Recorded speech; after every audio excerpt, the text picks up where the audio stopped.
Urban life is increasingly the hallmark of humanity, as most natural goods and people flow through its boundaries.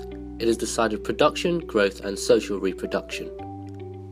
However, over decades finance has opened up new areas of the city to capital accumulation by dispossession. Central areas in many cities, from London to Bombay, are becoming increasingly unaffordable. In the UK, social alternatives such as the Haygate estate in London are being replaced by unaffordable new developments, where previous communities become scattered. While new builds are vastly more environmental in their construction, their distribution via the market is unjust and does nothing to challenge our consumerist lifestyle. So, what is the alternative? Amongst others, one form of tenure being experimented with is the Community Land Trust, or CLT. A CLT is a non-profit community-based organisation that deliver permanently affordable housing and community facilities for local people. They are locally driven, controlled and democratically accountable.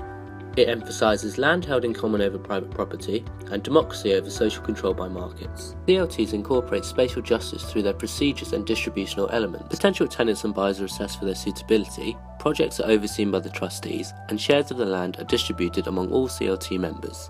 Each CLT member has an equal vote in general meetings, priority is often given to low-income households, and power tends to be skewed towards the well-educated in the community.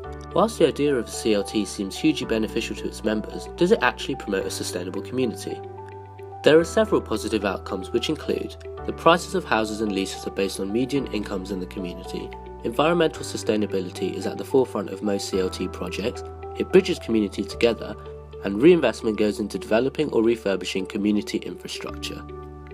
However, there are some drawbacks. Priority to housing is often given to long-term residents in the community, which leads to some low-income households missing out on the opportunity.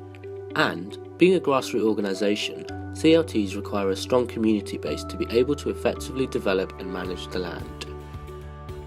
What about promoting sustainable individuals? On the plus side, there's no longer a need to relocate to find affordable housing.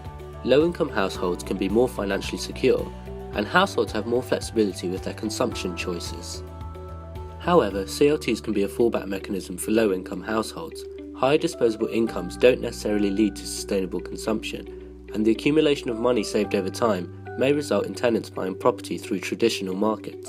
CLTs are seen as a lifestyle movement towards low-impact living, but if they're not just going to be an alternative running in parallel to the unjust city, they must be connected to activist movements in order to challenge the status quo, bringing together the governance of urban landscapes under the control of all citizens.